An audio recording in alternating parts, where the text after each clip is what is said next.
बिस्मिल्लाहिर्रहमानिर्रहीम। अस्सलाम वालेकुम। कतर ने आज जो कारनामा अंजाम दे दिया है वो शायद किसी में जुर्रत ना थी। आज तक इसराइल बेलगाम था, लेकिन उन्होंने तमाम लिमिट्स क्रॉस कर दिया और कमाल काम कर दिया। कतर ने एक डिमांड यूनाइटेड नेशन में सबमिट करवाई है और उस डिमांड के तहत उन्होंने कहा है कि इसराइल के सारे न्यूक्लियर हथियार इनसे छीन लिए जाएं और इसराइल को एक नॉन न्यूक्लियर ताकत बना दिया जाए।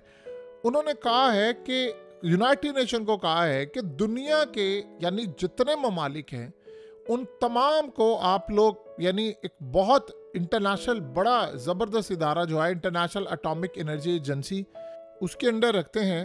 इसराइल की न्यूक्लियर फैसिलिटीज़ को उनके अंडर कर दिया जाए और इसराइल को मुकम्मल तौर पर डिसार्म कर दिया जाए, उसके न्यूक्लियर हथियार छीन लिए जाए और उसके साथ एक एग्रीमेंट किया जाए जिसको एनपीटी एग्रीमेंट कहते हैं, जिसके तहत इसराइल कोई अपना न्यूक्लियर हथियार नहीं रखेगा।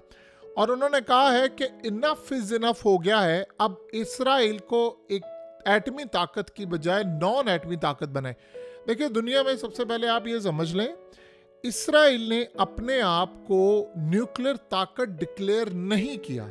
सेम रूल अप्लाई होता है ईरान के लिए। ईरान ने भी अपने आप को एक न्यूक्लियर ताकत किसी सूरत डिक्लेयर नहीं किया, लेकिन ईरान के एटमी प्रोग्राम, उस पर पाबंदियां, सब कुछ है। इजराइल ने छुपे हुआ टेस्ट किया, सारी चीज़ें हैं, वो ताकत है, उनके पास एटमी हथियार है और वो कई दफ़ा उनके वजीर मिनिस्टर कह चुके हैं कि मुसलमानों पर एटमी हमला कर दो, गजा पर कर दो, फलाना कर दो, सारे हैं, वो रिकॉर्ड पर है। अब कतर ने क्यों ये स्टेटमेंट दी है? कतर के प्राइम मिनिस्टर ने असल में खुलकर विकेट के यानी क्रीज से बाहर निकल कर खेला। उन्होंने कहा है कि आप लोग ये मुनाफकत करना बंद करें कि इसराइल एक एटमी ताकत है। देखिए, इसराइल अगर डिक्लेयर करता है अपने आप को एटमी ताकत तो उस पर लग जाएंगी इंटरनेशनल पाबंदियां कानून के तहत। अब इसराइल सारी दुनिया का बाप है, जाहिर सी बात है, उन्होंने कहा ये तमाशा नहीं होगा। अब इसराइल के एटमी हथियार छीन लिए जाए, उसको मुकम्मल तौर पर तनहा किया जाए और इंटरनेशनल इदारे को, आप अगर इंटरनेशनल इदारे को भेजना चाहते हैं ईरान की जानिब तो आप इसराइल क्यों नहीं भेजते? उनसे जाकर पहले जाएं, यही इंटरनेशनल इदारा जाए वहाँ पर जाकर के कि इसराइल के एटमी हथियार हम छीन रहे हैं, वो ले रहे हैं और इस सूरत हाल में उसको डिसार्म कर दिया जाए। अब इसराइल के पैरों तले ज़मीन निकली है। आपको पता है हुआ क्या है? ये लड़ाई क्यों है? ये लड़ाई होने वाली है कतर की और इसराइल की बड़े पैमाने पर। असल में 2 दिन पहले की रिपोर्ट आई है शिन बैत की। शिन बैत जो इसराइल की इंटेलिजेंस एजेंसी है जिसका काम है मुल्क के अंदर सिक्योरिटी देखना, मुसाद बाहर के ऑपरेशन करती है, तो उन्होंने असल में रिपोर्ट जारी की है कि जो हमला हुआ था 7 अक्टूबर को वो नेतन्याहू ने खुद करवाया था। अब उन्होंने रिपोर्ट में क्या कहा ये पहले समझे, कतर इस पर भरम है। उन्होंने कहा नेतन्याहू ने पैसा दिया था कतर को, कतर ने पैसा दिया था हमास को और हमास ने हमला किया और नेतन्याहू के हुक्म पर सिक्योरिटी पीछे खींच ली गई ताकि लोग अगवा हो, लोग पकड़े जाए, फलाना हो, और उसके बाद जाकर वो हमला करे और यानी हमला करने के बाद फिर जवाब उनको मिल जाए कि वो गजा को तबाह करके उसको टेक ओवर करे। ये सारे का सारा सिनेरियो सामने आया। अब आप यहाँ से अंदाज़ा कर सकते हैं कि कतर कितना बरहम। उन्होंने कहा झूठ बोल रहा है, हमने तो हमास को कोई पैसा नहीं दिया और ये जो हमला था हमास ने खुद किया है। वो इनसे कह रहे हैं कि तुम ये बताओ कि तुम्हारी सिक्योरिटी कहाँ पर गायब हो गई थी, वहाँ पर क्या था? जब कतर से लेकर तमाम इंटेलिजेंस 8200 इंटेलिजेंस यूनिट तो ऑलरेडी बता दिया। अब वो लड़ाई शुरू हो गई है कतर की और इसराइल की। देखिए, कतर कोई आम मुल्क नहीं है, ये आप ज़हन में रखिएगा। आपको पता है कि कतर को भी धमकियां दी थी इसराइल ने कि वो इस्माइल हानिया को वहाँ पर मार देंगे, इसीलिए उन्होंने फिर वहाँ से उनको शिफ्ट किया और वो ईरान गए। प्लान पहले ये था कि मॉस्को भी वो जा सकते हैं, बहरहाल वो ईरान गए और ईरान में भी जाकर उनको मार दिया गया। अब यहाँ जो सिनेरियो हुआ है वो कतर ने बहुत बड़ा बोल्ड स्टेप लिया है। देखिए, ये जो बोल्ड स्टेप है ये वाकई बड़ा लाजवाब है और बड़ा ही कमाल बोल्ड स्टेप है। इस बोल्ड स्टेप में एक चीज़ तो बड़ी क्लास और क्लियर नज़र आती है और वो ये है कि कतर ने कहा है आगे बढ़कर कि आप इसराइल से एटमी हथियार छीने और ये ख़तरा है मिडिल ईस्ट के लिए भी, उम्मत मुस्लिमा के लिए नहीं, पूरे वर्ल्ड के लिए। देखिए, कतर के प्राइम मिनिस्टर ने कहा है कि आप हिट करने जा रहे हैं ईरान को, ईरान की न्यूक्लियर फैसिलिटीज़ पर हमला करेंगे तो वो भी हमले का जवाब देगा।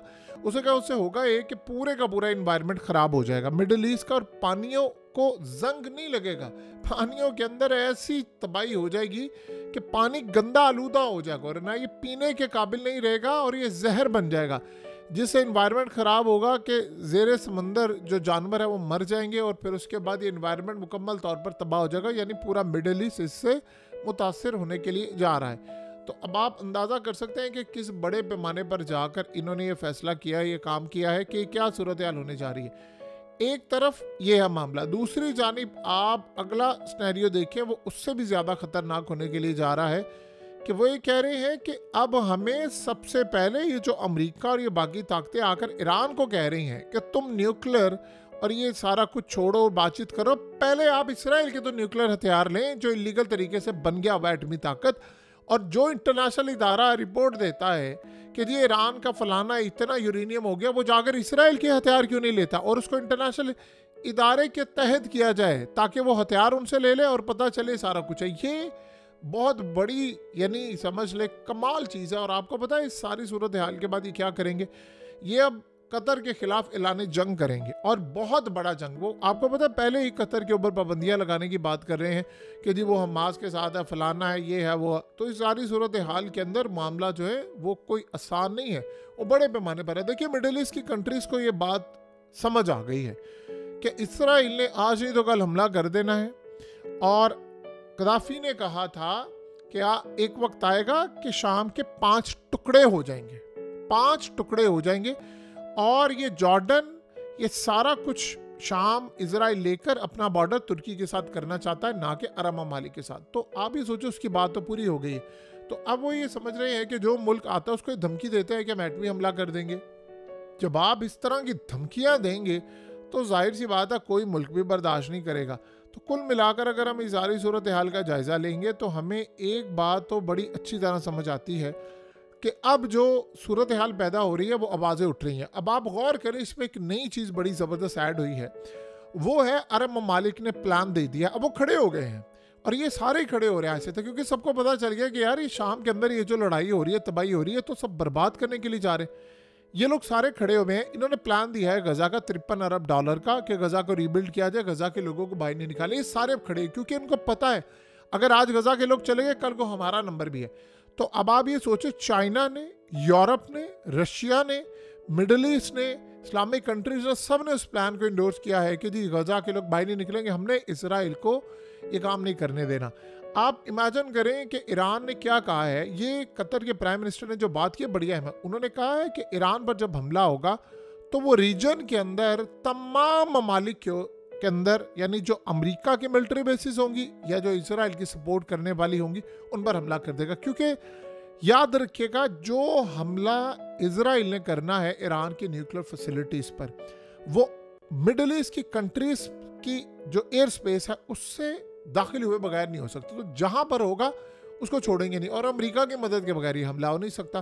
तो उन्होंने अमेरिका को वार्न कर दिया है कि आप ये काम जो है वो छोड़ दें, और इस सूरत हाल में अब हमें शिकंजा टाइट अगर किसी का करना है तो वो इसराइल का करें। उन्होंने देखिए हमास ने भी यही बात की, उसने कहा इंटरनेशनल कोर्ट ऑफ जस्टिस से इस शख्स के यानी नेतन्याहू के और इसराइल के खिलाफ कितने इकदाम हुए, इनको पकड़े और ये काम करे। अब वो जो प्लान था ट्रंप का वो काम नहीं कर पा रहा। और देखिए आप मिडिल ईस्ट की कंट्रीज़ की मदद के बगैर ये काम नहीं कर सकते। मोहम्मद बिन सलमान हो या कतर के प्राइम मिनिस्टर हो या कोई और, ये सारे चाह रहे हैं कि मिडिल ईस्ट में अमन रहे, और अमन तब होगा जब आप इसराइल को पकड़ेंगे। देखिए हमास से इतराज़ हो सकता है, बहुत सारे ममालिक उनको दहशतगर्द तस्लीम करते हैं।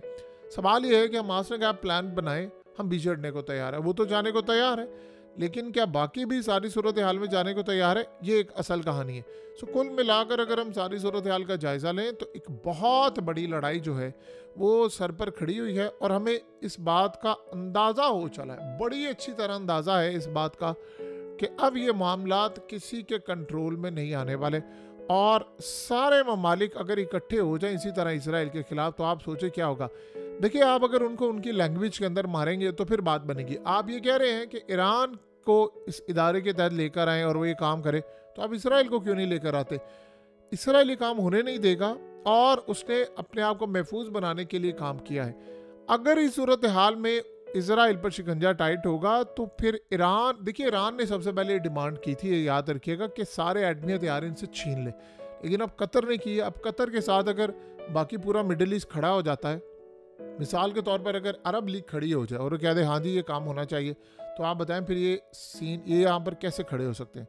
तो हालात और वाक़यात, चीज़ें सारी इंडिकेट कर रही हैं कि आने वाले वक्त में हम इस सूरत हाल की जानिब चले जा रहे हैं कि जहाँ पर सिवाय इस तबाही के और कोई चीज़ नज़र नहीं आएगी कि इसराइल पूरी दुनिया में बर्बादी लाना चाहता है।